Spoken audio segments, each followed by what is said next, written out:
pretty open about how disappointed I've been with the 2024 Cars diecast line. While I think this year has some of the best new releases we've gotten in quite a while, I'm just really upset by the lackluster showing of re-releases and the fact that nearly every single new release we get is still from Cars on the Road, despite the fact that it's almost 2 years old now. I've especially become really burnt out of us getting the same types of characters again and again, namely the Salt Flats racers, and I'm really glad that this year we're only getting one new one. With all that said though, for some reason, I'm not upset with getting more clown cars this year. I don't know why, despite everything I've said, with me feeling burnt out about getting the same types of releases, I have no problem with getting more clowns, and I think that's because it's something that speaks to me as a collector more than the Salt Flats racers do. I've always preferred generic background characters over race cars. I know a lot of people's favorite thing in the car series is race cars, and more power to you, of course.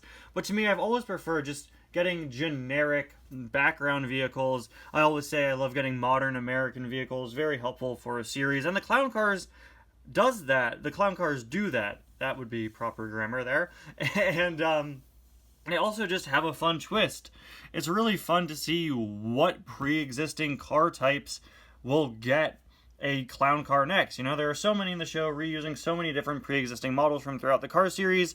As a fan and collector, it's been fun to see us get one that's a minivan, get a few that are pitties, and get one that's a reuse of the Suki model. We're getting another clown later this year with Van Campbell, and I honestly don't mind getting some more. As long as they don't overdo it, like I felt they've done with the Salt Flats cars. Very happy to get one new clown car every few months or so. You know, 1 or 2 a year, that's good enough for me. Just don't overdo it. Anyway, guys, welcome back to another review. Today we're going to be taking a look at Roadette Marker. This was actually the first new release of 2024. Part of the second wave of the year, which launched back in December. And the funny thing with her is I've heard she's become quite the peg warmer in some locations, but I know of a lot of other locations that just straight up didn't get her, myself included. I didn't find her at a Walmart, but I know a lot of people have found a ton of her at Walmarts.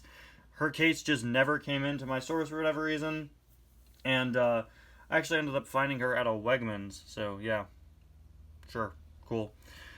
We've got new for 2024 there, some nice artwork of her, of course. This is the clown in the episode that keeps on creepily popping up behind McQueen. You may recognize her from the fact that she actually got a mini racer last year. Rare case of an item getting a mini first. I guess it's happened a couple of times over the years. It actually happens a bit more often than you might think, especially with On the Road. We've gotten a lot of On the Road minis that we haven't gotten as regular diecasts yet.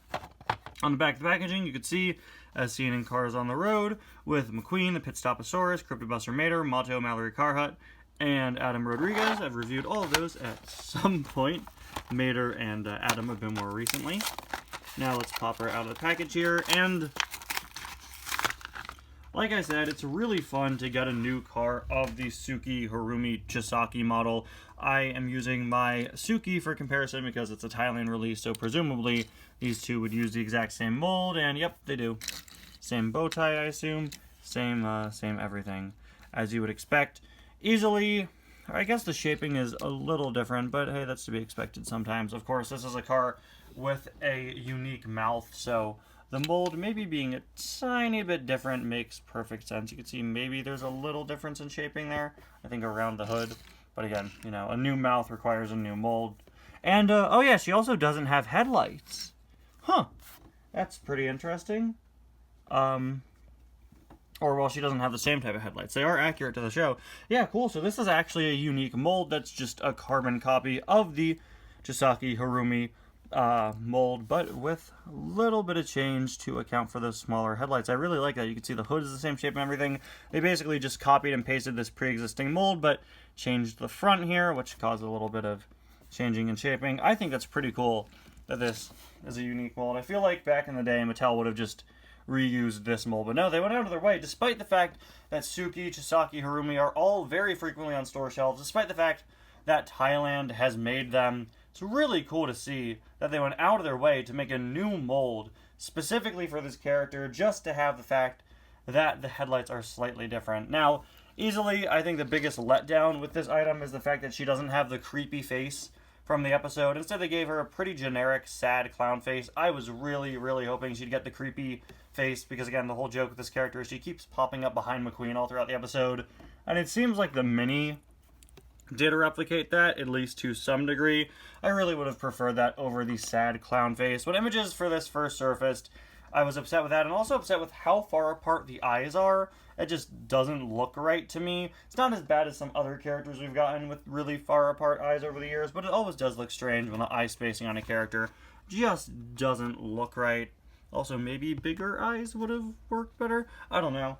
At the end of the day, I could take it or leave it. Not my preferred expression, and I definitely would have preferred if the eyes weren't this far apart, but I think it's alright. A funny thing about her is that she has these painted eyebrows up top here, in addition to her pre-existing ones, so it really makes these look like eyelids. You know, Cars characters have their eyebrows and eyelids combined, but here it really looks like eyelid, and then eyebrow, and then you have a full face here.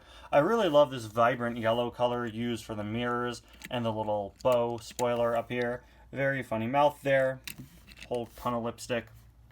You've got typical clown car coloring on the side. They all have some variation of this for the most part. A few characters use more unique designs, of course. We got some nice red wheels. Of course, in universe, these are supposed to be covered hubcaps. Unfortunately, Thailand drilled holes in the sides of the wheels, which I'm really not a big fan of. But whatever.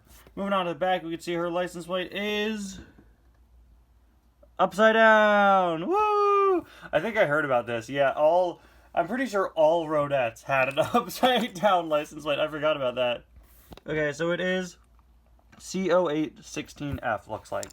Cool, yeah, so if your Roadette has an upside down license plate, that's unfortunately how it is. That's how it's supposed to go. I like the fact that because the car is so small, through the window here, which is actually translucent, unlike the original Suki here, you can actually see part of how it's assembled because it's such a small item. Yeah, if your Roadette has her license plate upside down, it's nothing special. Unfortunately, all of them have that. I really like how the designs sort of carry over all across the car. You got some unique dots up there. Pretty nice look. Pretty interesting design going on there.